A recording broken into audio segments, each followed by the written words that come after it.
মুআশারাতও ঠিক করছে, আখলাকও ঠিক করছে, বাজারও ঠিক রাখছে, আবার কি নামাজও ঠিক রাখছে।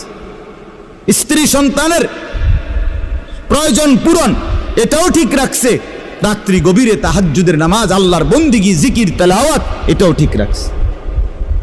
এজন্য পূর্ণ ইমানদার হওয়া চাই, পূর্ণ দিনদার হওয়া চাই।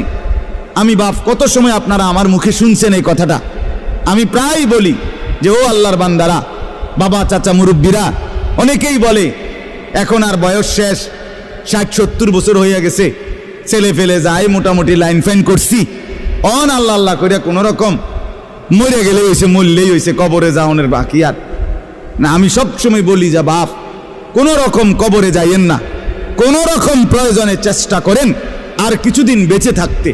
চান যে দুনিয়া থাকতে পারেননি, প্রয়োজনে জিফুত্রে বলেন যে টাঙ্গাইয়া তুই তো কোনানে আমনে রে, যাতে আপনি না মরেন।